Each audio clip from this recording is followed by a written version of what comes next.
Oke, assalamualaikum warahmatullahi wabarakatuh. Jumpa kembali di channel saya. Oke, untuk kita hari ini akan membagi informasi mengenai yang kita bahas kemarin itu Pati. Oke, kedutaan besar kita Republik Indonesia sudah mengklarifikasi dan mengumumkan.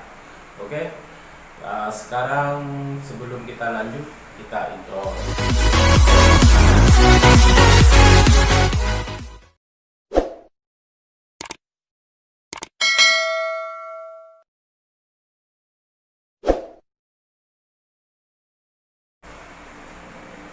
Oke, dan seterusnya kita saksikan video ini.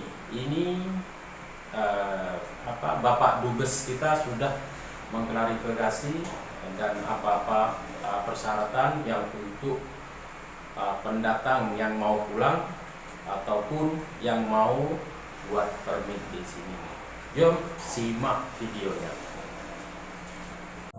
Teman-teman, sahabat pekerja migran Indonesia di Malaysia, seperti kita ketahui, pemerintah Malaysia belum lama ini meluncurkan program yang disebut dengan rekalibrasi Pati. Rekalibrasi Pati ini ada dua, yaitu Pati yang akan pulang ke Indonesia dan Pati yang akan atau boleh bekerja kembali di majikan.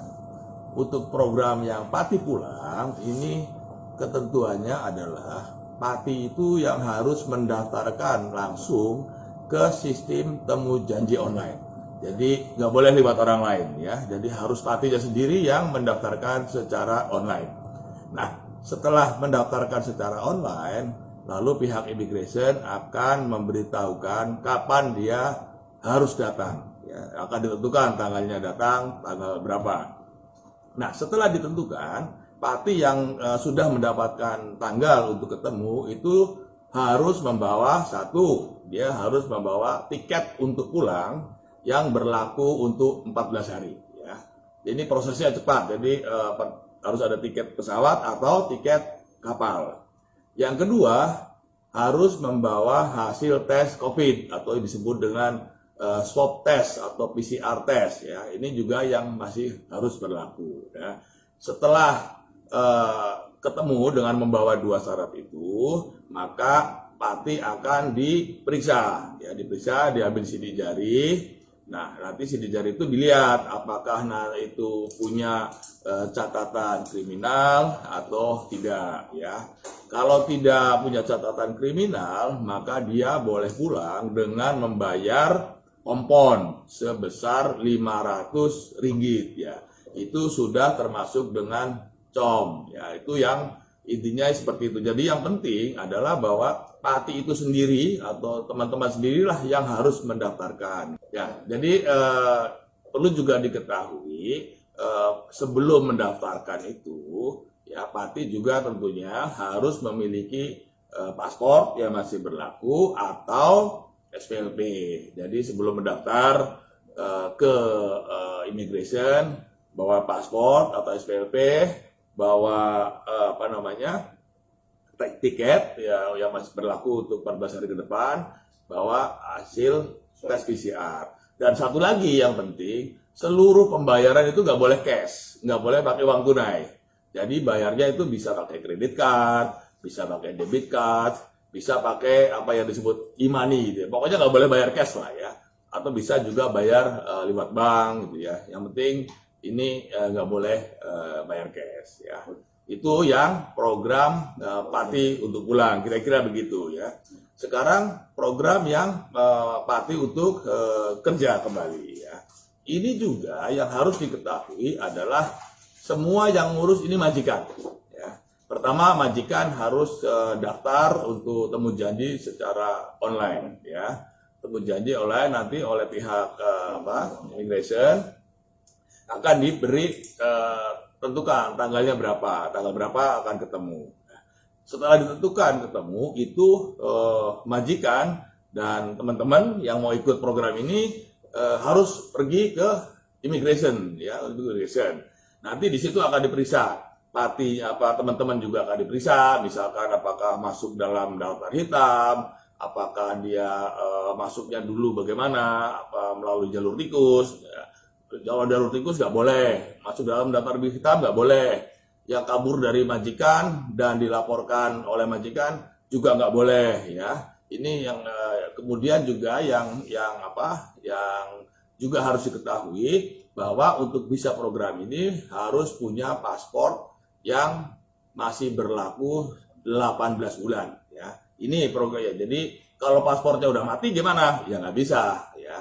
Atau paspornya berlaku tapi tinggal 6 bulan juga nggak boleh. Jadi paspor harus masih berlaku 18 bulan, ya. Nah, ini yang penting diketahui, ya. Yang penting diketahui yang bisa mendaftarkan hanya majikan. Jadi kalau ada orang yang datang bisa menguruskan pati, agen menguruskan permit atau agen mau ngurus ini itu pasti bohong, ya. Pasti ketipu. Jadi jangan sekali-kali pakai agen. Karena yang bisa mendaftarkan adalah majikannya, bukan agennya, ya. Jadi ini yang perlu diketahui. Jadi sekarang ini kalau ada yang membujuk-bujuk bisa nguruskan permit, nggak boleh diterima, ya. Jangan diterima karena itu pasti bohong, pasti duitnya nanti hilang, ya. Nah, ini juga nanti oleh pihak kerajaan Malaysia, patinya juga akan diperiksa, ya, kelulusan enggak, ada catatan-catatan enggak, majikannya juga sama, ya, majikannya ini memang boleh bekerjakan atau tidak, lalu semua diperiksa, kalau lolos nanti majikan akan diberi kuota, boleh merekrut berapa, ya. 100, 200, itu nanti keputusannya pihak kerajaan Malaysia lah, ya, yang akan menentukan. Nah, nanti selanjutnya kalau sudah proses maka akan ikut tes kesehatan di Pomema. Jadi Pomema kalau ternyata sehat, ya, badannya kuat, boleh lanjut. Yang tidak sehat ikut program pulang, ya, pulang nanti seperti yang tadi dijelaskan. Dan juga perlu diketahui, ini banyak pertanyaan, ya. Kalau saya sebagai asisten rumah tangga gimana? Kalau untuk jadi asisten rumah tangga tentu tidak bisa. Yang boleh adalah kalau yang mau bekerja di perkebunan, yang mau bekerja di kilang, yang mau bekerja di konstruksi atau binaan, dan yang mau kerja di pertanian. Jadi yang perusahaan-perusahaan saja yang boleh mempekerjakan pati ini. Kalau yang perorangan di rumah tangga itu udah nggak boleh, ya, nggak boleh. Kalau nggak boleh berarti harus pulang. Yang juga perlu diketahui adalah bahwa seluruh biaya, ya, bayar kompon, bayar levy, bayar Pomema, bayar proses dan lain-lain itu menjadi tanggungan majikan, ya. Jadi yang menanggung seluruh biaya itu adalah majikan, ya. Jadi ini secara garis besarnya begitu. Yang terpenting untuk diketahui dan untuk diingat-ingat bahwa tidak ada agen yang bisa menguruskan permit saudara-saudara, ya. Yang bisa menguruskan adalah majikan dan nanti datangnya pun bersama majikan, ya. Ini yang perlu diketahui. Jadi sementara ini memang ini masih belum berlaku, ya, sistem temu janji online-nya pun belum disiapkan dan kemungkinan ini baru akan dilaksanakan setelah tanggal 6 Desember, yaitu saat tanggal berakhirnya PKPB, ya, PKPB. Nah, untuk sementara ini jangan sekali-kali kena bujuk rayu agen, karena agen pasti tidak bisa menguruskan permit Anda. Jadi tunggu sampai pasti ada kepastian.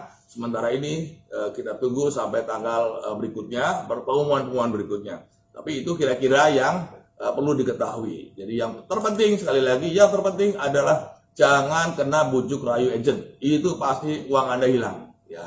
Tunggu saja sampai ada pemberitaan atau penjelasan lebih lanjut dari pihak KBRI. Terima kasih.